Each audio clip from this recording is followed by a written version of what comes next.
Hi everyone, ఇదివరకు మన ఇన్వెస్టర్స్కి ఫాలోవర్స్కి ఇది నేను చెప్పడం జరిగింది. ఇక మీదట టాటా మోటార్స్ ప్యాసింజర్ వెహికల్స్ అంతగా రిటర్న్స్ రాకపోవచ్చు అని చెప్పడం జరిగింది. టాటా ప్యాసింజర్ వెహికల్స్ కన్నా కమర్షియల్ వెహికల్స్కి ప్రిఫరెన్స్ ఇవ్వండి అని చెప్పడం జరిగింది.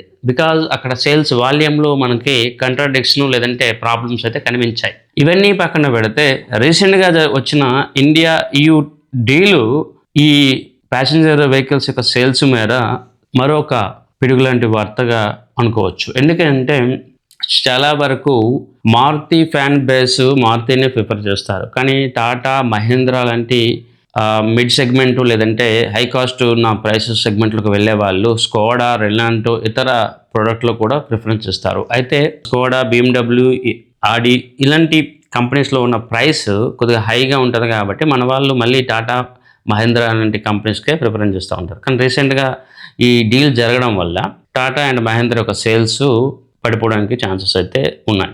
సో ఈ కారణం వల్ల టాటా అండ్ మహీంద్రాలో మీకు కొంతవరకు ప్రెషర్ అయితే కనిపిస్తూ ఉంది. సో ఇదివరకే మనము ఎక్కువగా టాటా మోటార్స్ నుంచి అండ్ మహీంద్రా నుంచి అయితే ఎగ్జిట్ తీసుకున్నాము. రీసెంట్గా వచ్చిన ఈ డీల్ అనేది మన యొక్క డెసిషన్కి సపోర్టివ్గానే ఉంది. So what may be the thing, మార్కెట్లో డిఫరెంట్ ట్రెండ్స్ అయితే జరుగుతూ ఉంటాయి. దాన్ని మనం అర్థం చేసుకొని డెసిషన్ తీసుకోవడం అనేది చాలా చాలా ఇంపార్టెంట్.